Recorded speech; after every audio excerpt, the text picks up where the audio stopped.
บายดีพี่น้องทุกคนวันนี้มาพบกับออนเซนเก่าเซนเคยเด้อล้างทีหายหน้าหายตาไปหลายมือเลยเนาะ3 มือบ่ได้เห็นหน้ากันมือนี้จะมาแจ้งงานคือเก่าเด้อทุกคนวันนี้มีงานเขามาอยู่หางานสำหรับพี่น้องคนลาวคนใดที่กำลังสอบหาเวียกเหตุงานทำเนาะสามารถเข้ามาปรึกษากับทางเฮาได้ถ้าบ่มีที่พักทางศูนย์เฮาจะมีที่พักให้ฟรีระหว่างรอหางานมาฟังกันเลยเนาะว่างานที่1จะเป็นงานหยังงานที่1ก็คือจะเป็นงานแม่บ้านทั่วไปเงินเดือนจะเริ่มต้นอยู่ที่ 12,000 บาทมองเหตุงานนี่แม่นอยู่อยุธยาเด้อขอคนที่ไปอยู่อยุธยากับนายจ้างได้ที่บ้านนายจ้างมีนายจ้างอยู่2 คนบ่มีสัตว์เลี้ยงเนาะขอคนที่ขี่รถจักรได้หรือว่าภาษาไทยกับรถมอเตอร์ไซค์เนาะต้องการ1 ตำแหน่งหน้าที่ก็คือทำความสะอาดบ้านซักผ้ารีดผ้า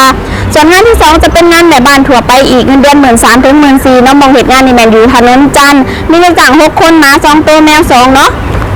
เป็นผู้ช่วยเฮ็ดอาหารและก็ทำงานบ้านซักผ้ารีดผ้า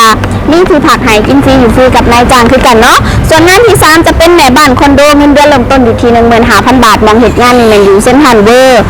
สถานที่ทำงานนี่เป็นห้องพักสัวข้าวมีอยู่4 ห้องเนาะหน้าที่ก็คือทำความสะอาดห้องพักเปลี่ยนผ้าปูที่นอนล้างห้องน้ำเสร็จกระจกเนาะมีที่พักไหกินฟรีอยู่ฟรีกับนายจ้างเด้อถ้าบ่หยุดก็จะมีโอไหวันละ500เนาะส่วนงานที่4จะเป็นงานแม่บ้านทั่วไปเงินเดือนเริ่มต้นอยู่ที่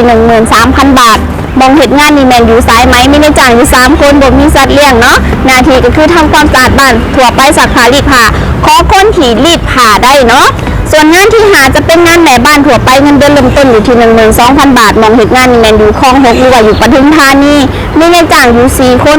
มีหมา10 ตัวแค่ให้อาหารเราก็ต้องดูแลเด้อส่วนงานสุดท้ายเนาะจะเป็นผีเลี้ยงน้องเงินเดือน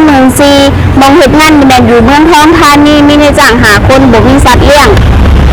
เฮ็ดหน้าที่เบิ่งน้อง1 คนอายุ1 ปีดูแลทุกอย่างในส่วนของน้องเลยเด้ออันนี้ต้องนอนกับน้องนั่นเนาะสำหรับเป็น